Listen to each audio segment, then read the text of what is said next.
Para hablar de eso y más cosas que han ocurrido esta semana, hemos invitado a Luis Roel, ex congresista de Acción Popular, ex vicepresidente. Señor Roel, ¿cómo está?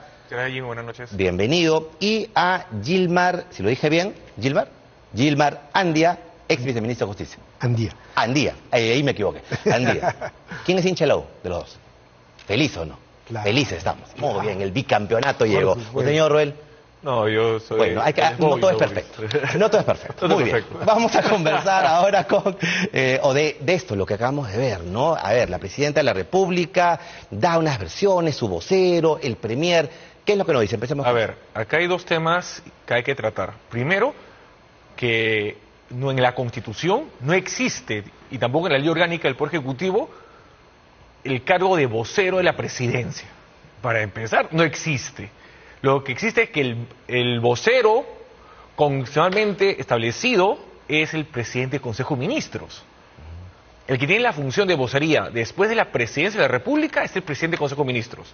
Por lo tanto, en esta materia, hay una usurpación de funciones de este vocero de la presidencia, Hinojosa, que está haciendo funciones de la presidencia del Consejo de Ministros, y dos, hay un presidente del Consejo de Ministros que está omitiendo sus funciones constitucionales, que incluso podría infringir la Constitución por esa omisión. Luego ya viene el tema ya estrictamente político, que es falta de transparencia del gobierno. ¿Cómo va a decir el presidente del Consejo de Ministros de que no puede estar haciéndole seguimiento a la presidenta, no se le puede estar preguntando dónde va a estar?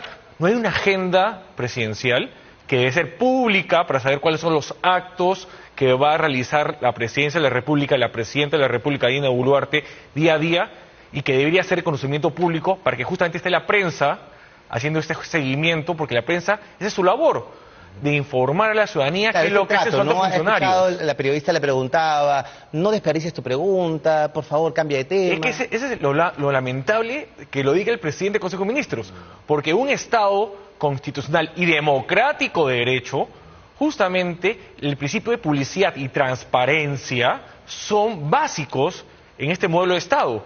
Y lo que acaba de hacer el presidente del Consejo de Ministros a la prensa es: yo no quiero ser público ni quiero ser transparente como gobierno. Y ese es el mensaje que le está dando a todos los peruanos. Qué grave, ¿no? Qué grave. Señor Andía, ¿usted cree esto? ¿Estamos hablando de un gobierno que no es transparente? Por supuesto. No, a ver, no es solamente un gobierno que no es transparente, es un gobierno que ha hecho alianzas políticas a fin de cubrir entre ambos bandos, y con esto me refiero a los partidos políticos que tenemos en el Congreso de la República y el Ejecutivo, para poder cubrir todo lo que sea necesario, desde el aspecto político y jurídico, toma de instituciones. Es decir, acá estamos ante un premier que desde que fue ministro de Justicia ya hace muchísimos años nunca ha tenido sangre en la cara, hay que ser sincero. Un ministro de Justicia que está desaparecido, totalmente desaparecido, ¿no? Un ministro del Interior que en realidad no tiene, creo yo, las capacidades técnicas. Como abogado probablemente sí, pero para poder ser un ministro del Interior y ayudar con lo que realmente importa, que es la inseguridad ciudadana, a ver, pero sí hacen un buen trabajo de tapar cosas, ¿no? Como por ejemplo mover al suboficial que estaba a cargo de resguardo de la presidenta, evitar que responda que vaya al Congreso, decir yo te respondo por escrito, ¿no? Es decir, todos este tipo de actos diciendo que la información vinculada al transporte de la presidenta es información reservada, o sea, todos estos actos no es más de, creo yo, y esto lo he declarado ya en varias oportunidades, aquí hay todo un andamiaje, hay un proyecto de hacer todo este tipo de cosas para poder protegerse. Correcto. Vamos a escuchar, usted dijo algo importante. El ministro de Justicia está desaparecido prácticamente. A ver, ¿quién recomienda a la presidenta hablar? Vamos a escuchar una declaración de la presidenta contra los fiscales, porque este es el tono. Si el premier y la misma presidenta hablan contra los periodistas, vamos a escuchar a ella, la presidenta, hablando sobre los fiscales. Vamos a escucharla. Señores del Poder Judicial, no todo el Poder Judicial, algunos jueces y algunos fiscales que no están poniéndose la camiseta del Perú, pareciera que se ponen la camiseta de los delincuentes. A estos malos fiscales, a estos malos jueces les decimos: No liberen a los delincuentes que la policía se los entrega. Constante enfrentamiento, constante, a ver, ataco, ¿a quién ataco, no? Ahí es lamentable porque ella convoca al Consejo de Estado, donde tiene que ir el fiscal de la Nación, cara a cara con el fiscal de la Nación, y con el presidente del Poder Judicial, y va a decirle de que sus funcionarios, que son los fiscales por un lado y por otro los jueces, están que se ponen la camiseta de la delincuencia. ¿Cómo vas a poder lograr consensos importantes para enfrentar la inseguridad ciudadana si tú mismo estás insultando a los fiscales y a sus jueces, de los representantes que van a tener que tomar las decisiones?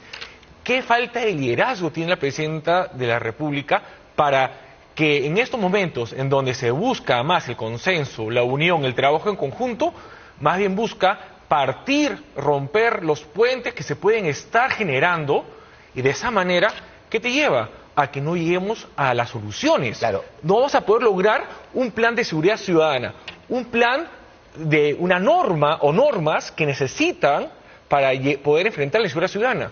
No, ella prefiere enfrentarse con los poderes que para ella la están haciendo una persecución política que no es persecución política. Son sus actos los que han llevado a que el Ministerio Público actúe y que el Poder Judicial también lo haga. Un liderazgo que se le reclama siempre a la presidenta, pero la acaba de escuchar. A ver, utiliza, creo yo, el Consejo, las personas que están a su alrededor buscan, y no solo en este discurso, en varios discursos, es de dar mensajes populistas. Por ejemplo, señores jueces, señores fiscales, no suelten a los delincuentes que coge la policía. O sea, está llevando un trabajo de mi policía, el ministro del Interior hace un buen trabajo, pero son ustedes los que no permiten que hagamos o tengamos resultados contra la inseguridad ciudadana. Sin embargo, cuando uno va y voltea hacia el otro lado y le pregunta al Ministerio Público y a los juzgados, ¿por qué terminan muchas veces saliendo libres los que son detenidos? Porque justamente el acopio de pruebas en la etapa preliminar, que es esta, en la que debe tenerse lo suficiente para poder solicitar una detención preventiva, no se ha hecho de manera adecuada. Y esto tiene pues problemas estructurales. A ver, nadie está en contra de que la policía haga investigación, el problema es si tienen las capacidades. Una policía que se prepara un año, de ese año, ¿cuánto se prepara en investigación? No lo sabemos. Saliendo, no tienen capacidades operativas, no tienen computadoras, no tienen papel, no tienen impresoras, no tienen lugares donde poder hacer su trabajo. Son rotados constantemente, no reciben capacitación constante para hacer investigación, ni siquiera estoy diciendo derecho, o sea, es decir, las capacidades necesarias para poder tener una estrategia. Para que trabajen bien y ella sale criticando. Exacto, ¿por qué? Porque vienen haciendo esto. Veamos lo que ha estado haciendo el ministro del Interior. El ministro del Interior ha estado atacando hacia el Ministerio Público, hacia el Poder Judicial, defendiendo a la policía. A ver, el hecho de haber aprobado esta norma, de haber publicado esta norma en la que se le devuelve la facultad, o mejor dicho, se dice que la policía conduce la investigación preliminar sin siquiera haber tenido en cuenta que la policía no va a tener las capacidades para hacerlo, desde el momento que no tenemos especialización. Si tuviéramos todavía la PIP, todavía podríamos decir algo, pero no tenemos policía de investigación. Entonces, lo que están haciendo nuevamente es mandar mensajes populistas, ¿no? O sea, nosotros somos los que hacemos el trabajo, ellos somos los buenos, exacto, ellos son los malos. Ellos son los malos. Y mire, el ataque es hacia el Ministerio Público del Poder Judicial. No hay una confrontación contra el Congreso que ha sacado normas que son perjudiciales y normas que se vienen beneficiando, normas que es el reclamo de los transportistas, de los paros que están realizando, que se están anunciando para PEC. Claro, el gran problema acá es de lo que siempre está señalado. Hay un concubinato, una alianza, un matrimonio no dicho entre Dina Boluarte en la presidencia de la República y el Congreso y todos los que lo apoyan. En otros casos, varias de estas normas que el Congreso ha aprobado, que son antitécnicas, que más bien afecta el sistema de justicia, que va en contra de enfrentar la inseguridad ciudadana, hubieran sido observados por el Poder Ejecutivo. Y ahí hubiera sido dada la pelea técnica y se hubiera devuelto al Congreso. O se hubiera presentado, de ser aprobada por insistencia, una demanda de inconstitucionalidad. Ni siquiera se observó. Ni siquiera se observó y no va a haber demanda de inconstitucionalidad. ¿Por qué? Porque hay esta alianza de que literalmente la presidenta Dina Boluarte solo es, en teoría, la presidenta, quien gobierna es el Congreso. Claro, el Congreso porque, y sus aliados. Claro, porque además el país, o digamos, los que están protestando, los que están reclamando, le dicen, señora, esta ley estuvo mal, le dicen al Congreso, y no hace nada la presidenta, como usted dice, a ver, vamos a presentar una demanda para que el TC por lo menos responda. No hay ni una de estas iniciativas. A ver, aquí el primero que debió haber salido es el ministro de Justicia. Desaparecido, O sea, pero... Desaparecido totalmente. O sea, este país no tiene un asesor jurídico. Es tan simple como eso. Es una persona que, ojo, es ministro de Justicia y Derechos Humanos. Es que no va a haber asesor jurídico, discúlpeme, Limar, porque si salen a enfrentarse al Congreso, ese ministro termina interpelado y luego censurado. La fuerza de los votos. La fuerza de los votos. Y lo peor de todo es que los ministros que han querido en su momento enfrentarse al Congreso, luego en la interpelación eran o modificados su discurso, o peor, también cambiados por la presidenta. ¿Por qué? Porque si un ministro o la presidenta realiza algún acto que el Congreso denomine o autodenomine como un enfrentamiento a ellos, muy bien, se acabó la alianza, claro. Adiós Dina Boluarte. Correcto. A ver, otro tema que quería plantear con ustedes. En el Congreso se ha presentado el día jueves, una iniciativa para que se restituya el nombre de Alberto Fujimori en la Constitución. Vamos a escuchar a Marta Moyano, que primero explica el tema muy breve, y luego vamos con los entrevistados.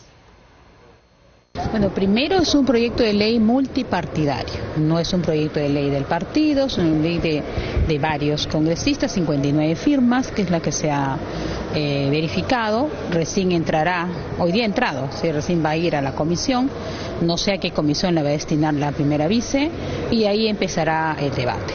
A ver, señora Andía, usted cuéntenos, ¿qué piensa? El ex procurador Vargas Valdivia decía que no era importante, a ver, ¿cuál es su opinión? A ver, desde un aspecto, vamos a decir, técnico, formal, realmente no es importante, eso es cierto, porque en realidad el retiro de la firma de Fujimori fue un acto político. Pero, a ver, ¿qué es importante este proyecto de ley? Es demostrarnos quién está realmente manejando el país. El poder, la fuerza, es decir, el atreverse. ¿En cuántos años no se han atrevido en hacer este tipo de cosas? Ni siquiera cuando Keiko tenía 73 congresistas. O sea, a ver, ni siquiera en ese momento, pero ahora, como las alianzas son tan variopintas, pero tienen la fuerza del poder, claro, vienen y dicen, acaba de morir nuestro líder, acaba de morir el gran representante del fujimorismo y, bueno, más allá de todos los reconocimientos que como partido le podemos hacer, vamos a restituir en esta Constitución del 93 que ¿quiénes defienden? A ver, la Constitución del 93, nuestra Constitución nos rige, trajo cosas muy buenas en el aspecto económico que nadie puede desconocer, pero como todo, ahora esta Constitución ya no es la del 93, porque con los cambios constitucionales que acaban de darse, que son más de 50... No, además, no, a ver, con la bicameralidad son más de 50 y antes había 40, entonces el porcentaje que se había reformulado de la Constitución de 79, que era solo 35% aprox, ya no existe nada, salvo el capítulo económico, ya todo lo que se hizo en su momento... Está parchada. Ya no es, o sea, a ver, nuestra Constitución debe ser la más modificada de Latinoamérica o América diría yo. O sea, ninguna Constitución en el continente ha sido cambiada tantas veces. Entonces, quieren restituir una firma en una Constitución que ya no es siquiera la del señor Fujimori. ¿Por qué? Porque quieren demostrar quién tiene el poder. ¿Eso es lo que siente usted también? Sí, además yo lo veo en tres momentos. ¿Poder? Primero, en el ámbito legal y constitucional, una ley se modifica por otra ley. Por ese lado, técnicamente es viable, sí es viable. En el ámbito político, yo coincido en relación a que acá ya estamos viendo quién está verdaderamente gobernando el país. ¿Quién gobierna el país? El fujimorismo con todas sus alianzas dentro del Congreso y fuera del Congreso, también el gobierno, porque el gobierno no lo va a observar. También, en el ámbito político, nos está demostrando, ¿qué cosa? Que en vez de estar pensando en qué podemos hacer para mejorar la seguridad ciudadana, qué podemos hacer para mejorar el sistema de justicia, estamos pensando en temas que en verdad no tienen relevancia en la actualidad, pero sí relevancia para quién, para Alberto Fujimori, su familia y los fujimoristas. Correcto. Y por el ámbito de Acción Popular, yo como partidario, militante, tengo que es algo que los militantes de Acción Popular y los congresistas de Acción Popular que han firmado esa iniciativa y que si la someten a voto, votarían a favor de ella, tengo que decir tres cuestiones muy importantes. Fernando Belaúnde Terry nunca coincidió con Fujimori. ¿Por qué? Porque era un dictador. Valentín Paniagua Corazao fue quien sucedió en el poder de Alberto Fujimori porque retornó la democracia con él y se derrocó a un dictador que renunció por fax. Y Javier Álvaro Orlandini siempre lo combatió porque a los dictadores se combate.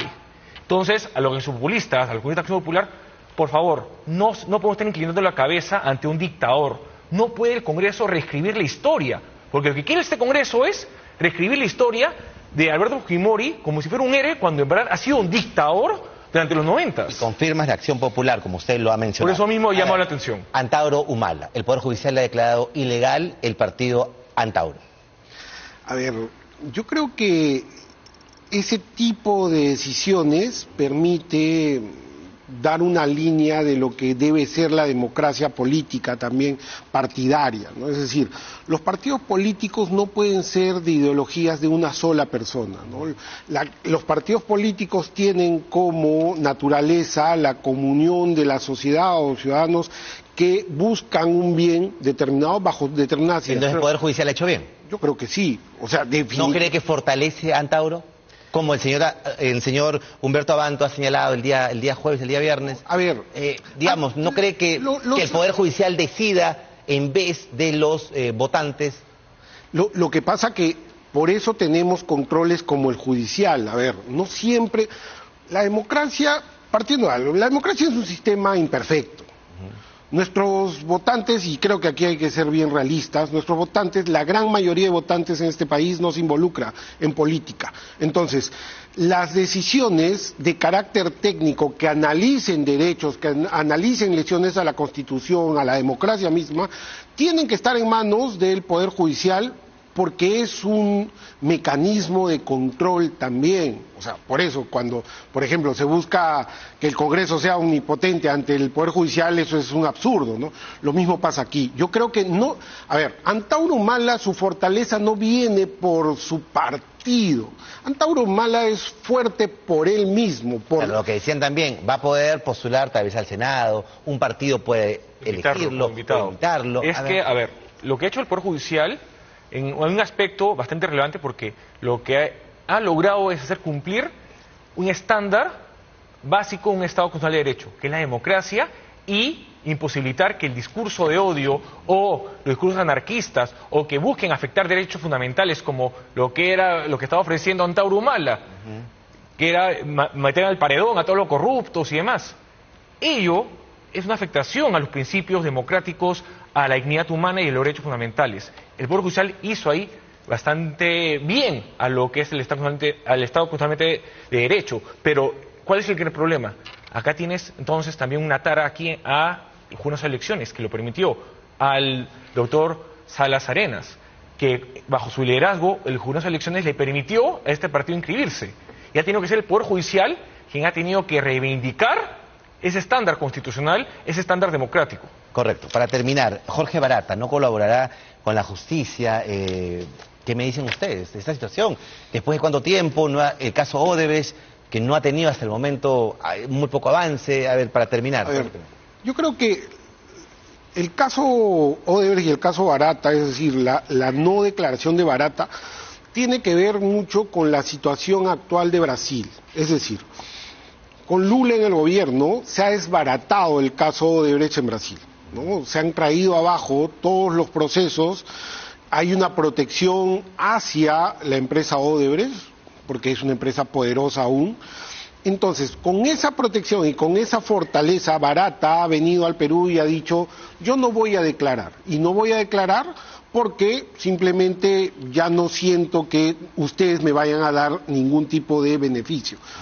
Lo que ha llevado a que sus beneficios obtenidos dentro de los acuerdos se estén revocando. Ahora, esa declaración, o mejor dicho, la no declaración no termina perjudicando del todo los casos porque él ya había declarado como colaborador eficaz, pero sobre todo hay algo más importante. La empresa Odebrecht ha entregado información que es la más importante a efectos de poder llevar adelante o llevar, digamos, a buen puerto las investigaciones.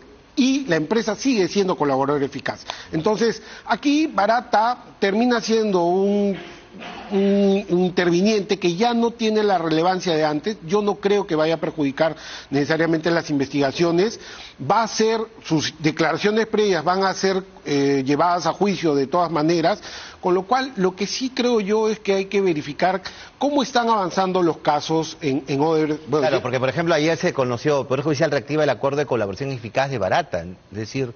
No, es que acá hay un problema, es de que la estrategia que empleó el Ministerio Público en relación a Barata fue muy malo, porque cuando se debió haber solicitado todas sus declaraciones, haberlos llevado todos estos casos ya a juicio, en vez de estar esperando todo lo que ha demorado en su momento, es de que una estrategia que ha fallado y que lamentablemente la responsabilidad de los fiscales y el pueblo fiscales, el tener como tal vez como principal medio probatorio a un colaborador eficaz que todavía no le había dado toda la información necesaria.